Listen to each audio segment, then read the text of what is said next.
Hello, नमस्कार. कसे आहात सर्व? मस्त आहात ना? मस्तच राहा. सर्वांना सर्वप्रथम श्री स्वामी समर्थ. तुम्हाला सर्वांना आजचा दिवस खूप छान आनंदाचा आणि आरोग्यदायी जाओ. तर उद्या आहे आपली अक्षय तृतीया. तर अक्षय तृतीया म्हणजे नक्की काय? तर वैशाख शुद्ध तृतीयेला अक्षय तृतीया असं म्हणतात. 4 मुहूर्त जे आहेत त्यांच्यापैकी अर्धा मुहूर्त हा समजला जातो. आपल्याला कुठलंही चांगलं काम करायचं असेल, कुठली पूजा करायची असेल, नवीन काही सुरुवात करायची असेल, तर तेव्हा कसं आपल्याला मुहूर्त बघावा लागतो. तर ह्या दिवशी ना तुम्हाला मुहूर्त बघायची गरज लागत नाही. असा हा अक्षय तृतीयाचा मुहूर्त आहे. तर देवांना ना आता म्हणजे तुळशीची पानं आहेत, तर ती वाहण्यासाठी मी अशी पानं ना ही काढून ठेवते. म्हणजे वरची जी तुळशीची मंजिरी येते ना, ती मंजिरी जर तुम्ही खोडली नाही, तर मग तुळस हळू सुकत जाते, वाळत नाही. आणि जेवढी तुम्ही त्याची मंजिरीवरची काढून टाकाल ना, तेवढे त्याला छान फाटे फुटत जातात. पण असं म्हटलं जातं, की स्त्रियांनी तुळस तोडली नाही पाहिजे. पण आता मला सांगा, की आता घरातले व्यक्ती जर अवेलेबलच नसतील, समजा मिस्टर पण आहेत, ते रात्री उशिरा येतात, सकाळी खूप लवकर घाईघाईत जातात. परत शनिवार, रविवार आपण तुळशीला हात लावत नाही, म्हणजे तोडत नाही.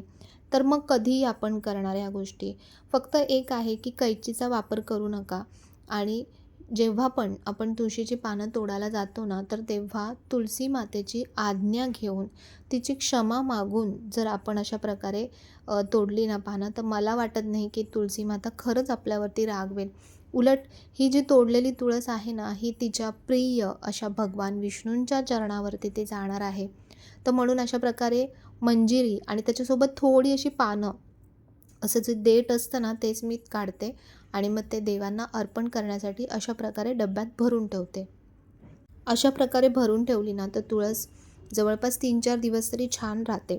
तर आता जी अक्षय तृतीया येणार आहे, तेव्हा तुम्ही अशा प्रकारे तुळशीच्या पानांचा वर्षाव किंवा तुळशीची पानं भगवान विष्णूंना समर्पित करा आणि तुमच्याकडे तुळशीचं रोप नसेल, तर नक्की आवर्जून तुम्ही ह्या दिवशी तुळशीचं रोप घेऊन या आणि तुमच्या घरामध्ये लावा.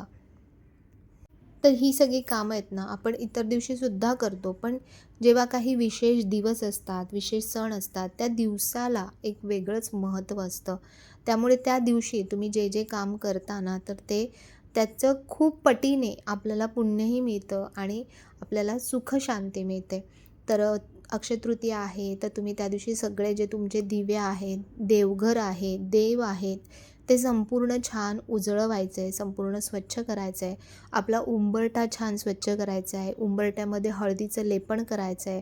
त्यानंतर तुम्ही तुमच्याकडे जर धनलक्ष्मी कुंचन असेल, तर तुम्ही धनलक्ष्मी कुंचनची सेवा करा किंवा जर तुमच्याकडे अष्टलक्ष्मी कलश असेल, तर त्या दिवशी तुम्ही अष्टलक्ष्मी कलश भरा. बघा ज्या सगळ्या सेवा आहेत ना, या दिवशी तुम्ही नक्की करा. जेवढं तुमच्याने नामस्मरण होतंय, जेवढं तुमच्याने वाचन होतंय, ते तुम्ही करा. दान धर्माला खूप महत्त्व आहे या दिवशी. त्यामुळे तुम्ही नक्की या दिवशी काही ना काही जेवढं आपल्याच्याने होतं आहे ना, तेवढं काही ना काही दान आपण करत राहिलं पाहिजे. तसंच या दिवशी माठाची सुद्धा पूजा केली जाते.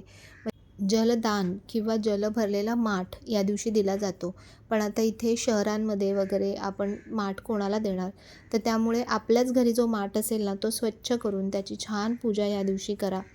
तसंच आपला जो कुलदेवतेचा कलश आहे, त्याची पूजा व्यवस्थित करा. त्याला जी म्हणजे नागवेलीची जी पानं आहेत, ती लावून त्याची छान प्रकारे पूजा करा. कुठल्याही नवीन कामाची सुरुवात किंवा कुठलीही नवीन वस्तू जर तुम्हाला घ्यायची असेल, तर ह्यापेक्षा चांगला मुहूर्त हा कुठलाच नाही. म्हणूनच अक्षय तृतीयेला ना काही अशी खरेदी केली जाते. तर आज मी अक्षय तृतीयेच्या निमित्ताने काय मागवलंय, काय घेतलंय, तर ते मी तुमच्यासोबत पुढे शेअर करणार आहे. तर आजची बघा अशी छान अशी पूजा झालेली आहे.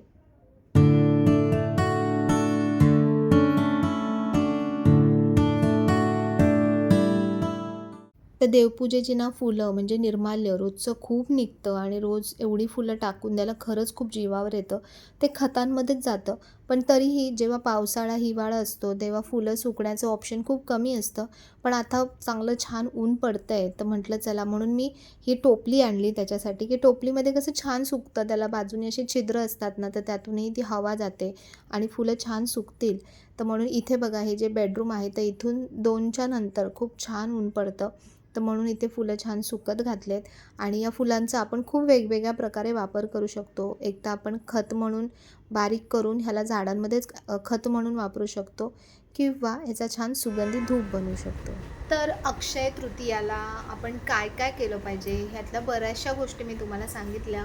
तर आता खरेदीच्या बाबतीत तुम्हाला जे आपल्याला जमतं आहे तर ते आपण खरेदी करायचं. पूर्वी सोन्याचा भाव खूप कमी होता, चांदीचा भाव कमी होता, त्याच्यामुळे सोनं चांदी घेतलं जायचं. त्याचं कारण असं असतं की अक्षय तृतीया नावातच सगळं आहे की अक्षय म्हणजे कधीही न संपणारं असं. तर म्हणून असा विचार होता की सोनं चांदी घेत राहिलं की आपल्याकडे त्या गोष्टींचा कधी क्षय होत नाही आणि म्हणून ते घेतलं जायचं. पण तुम्ही तांबं घेऊ शकता, पितळ घेऊ शकता, इतर काही छान वस्तू घेऊ शकता नवीन, बरंच काही आहे. आणि सगळ्यात महत्त्वाचं तर मी म्हणेन की आपण जे आपल्या देवांचं जे नामस्मरण आहे ते आपण करावं की काहीच आपल्याला वाटत नसेल की मला काही घ्यायचं नाही आहे किंवा मला ह्याच्यात काही पडायचंच नाही आहे. तर जे तुम्हाला असं वाटतं आहे की माझ्या आयुष्यात ही गोष्ट कधीही संपू नये, तर ते तुम्ही करा अक्षय तृतीयेच्या दिवशी. जसं स्वामींचं माझ्या डोक्यात नेहमी स्वामींबद्दल विचार चालू असतो की स्वामींचा जो हात आहे आणि स्वामींची जी माझ्यासोबतची जी सावली आहे ना, ती कधीच म्हणजे माझ्यापासून लांब जाता कामा नये. नेहमी ते माझ्यासोबत असावे. तर म्हणून त्यासाठी मी काय करू शकते, तर ते मी करायचा प्रयत्न करेन.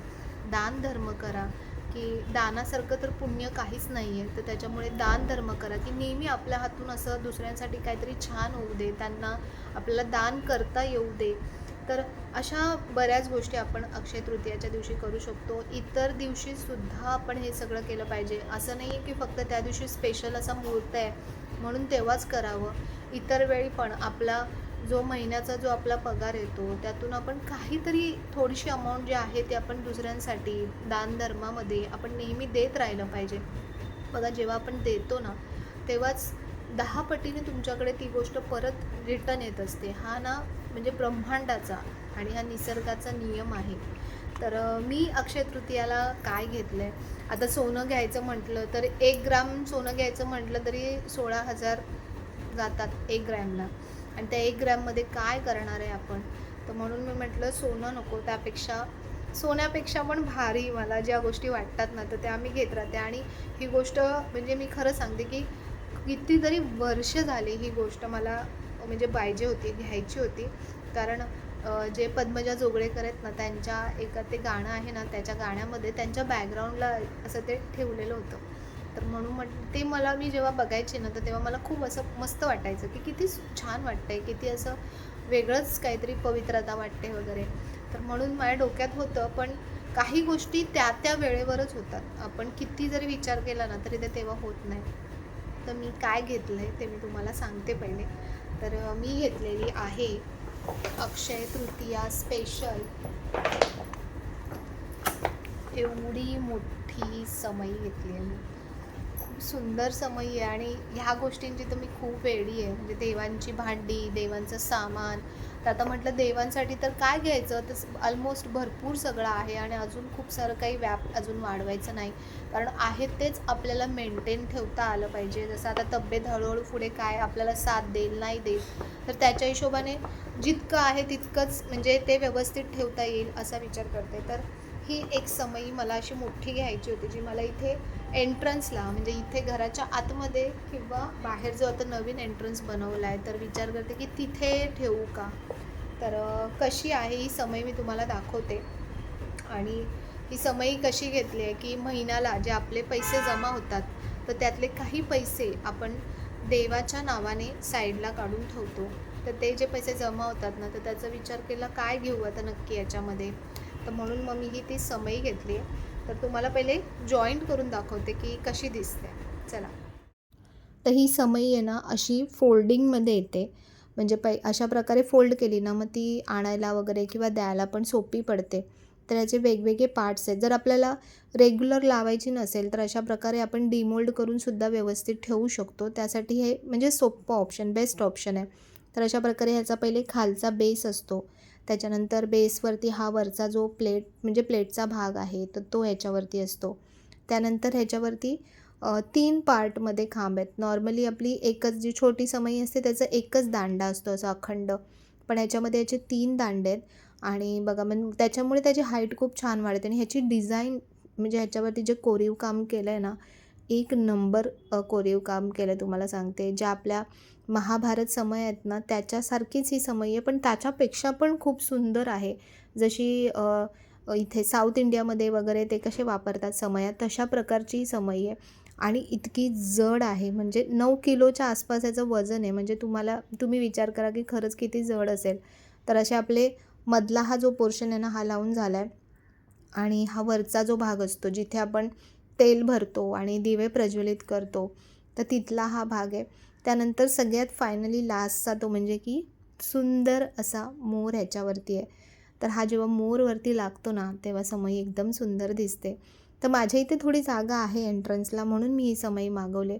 जर ज्यांची अशी मोठी जागा आहे, बंगलो टाईप घरं आहेत, तर त्यांना तर मी म्हणते की खूप सुंदर आहे. जेव्हा आपण एंट्रन्सला अशी समई लावतो ना, समई म्हणजे साक्षात लक्ष्मी देवीचं स्वरूप मानलं जातं आणि म्हणून एंट्रन्सला जर अशा प्रकारे आपण समई ठेवली ना, तर ती खरंच खूप खूप प्रॉस्परस अशी मानली जाते, भरभराटीची मानली जाते. तर म्हणून मी समई मागवली आहे आणि उद्या ह्याची अक्षय तृतीयेला ह्याची छान अशी पूजा करणार आहे आणि त्यानंतर याचा वापर सुरू करणार.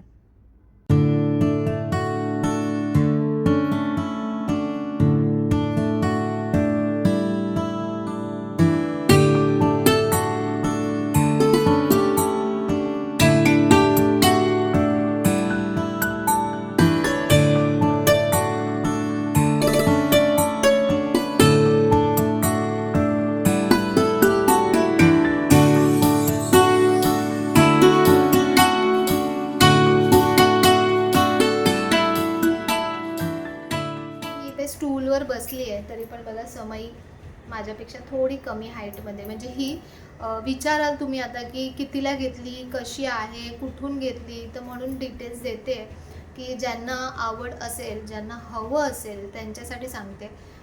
मी घेतली म्हणजे तुम्ही पण लगेच घेतलंच पाहिजे असं काही नाही आहे त्याच्यामध्ये. हे मला आवडलं म्हणून मी घेतलं आहे. पण एक डिटेल्स देते की ही मी समई घेतलेली आहे ती म्हणजे की आपले बाप्पा मोरया स्टोअर म्हणजे दादरचं जे शॉप आहे तिथून मी समई घेतली आहे. कारण प्रत्येक वस्तू तिथून जी येते ती विश्वास ठेवण्यासारखीच असते, ट्रस्टेबल असते, म्हणून मी तिथून मागवते. तर ही समई जी आहे ही 36 इंचाची आहे आणि ह्याच्यामध्ये साईजसुद्धा आहेत वेगवेगळ्या. तर ही 36 इंचाची आहे. ह्याची प्राईस जी आहे ती 12,450 याची प्राईज आहे. 1 ग्रॅम सोन्यापेक्षा तरी कमीच आहे मी म्हणेन. आता ज्यांना असं वाटेल की इतकं काय महागाचं घ्यायची गरज आहे, तर मला आवड आहे आणि म्हणून मी घेतले आणि मला असं वाटतं की देवांसाठी मी काहीतरी छान चांगलं जे मला लक्षात राहील. तुम्ही विचार करा की पहिले चांदीचा, तांब्याचा, पितळेचा भाव काय होता आणि आज काय आहे. अजून काही वर्षांनी हीच समई म्हणजे सोन्याच्या भावामध्ये होऊन जाईल. तांबंसुद्धा, पितळेचा भावसुद्धा तेवढा होऊन जाईल. तर म्हणून जर आपल्याला इन्व्हेस्ट करायचंच आहे तर आपण अशा चांगल्या वस्तूमध्ये का नाही इन्व्हेस्ट करायचं. तर म्हणून मी ही समई घेतली आहे आणि ही 9 किलोची आहे. 9 किलोची. याच्यामध्ये वजनामध्ये ना कमी जास्त पण होऊ शकतं. आता जी प्राईज आहे ना ती वजनानुसार आहे, म्हणजे किलोवरती प्राईज आहे त्याची. पितळेचा भाव आता किती आहे तर तुम्हाला माहिती असेल आणि त्याच्या हिशोबाने ती प्राईज आहे. तुम्ही मार्केटमध्ये सुद्धा चेक करू शकता. फक्त कसं असतं की कुठे पितळ आपल्याला चांगलं मिळतं, नाही मिळतं ह्याच्यावर सुद्धा असतं. आजकाल भरपूर एका ह्याच्यामध्ये खूप सारे प्रकार, कॉपीज वगैरे येतात. तर म्हणून अशा वस्तू जेव्हा आपण घेतो त्या चांगल्या ट्रस्टेबल ज्या आपल्या दुकानं असतील त्यांच्याकडून घेणंच गरजेचं असतं. तर म्हणून माझी तर अक्षय तृतीयाची खरेदी खूप खूप खूप छान झाली.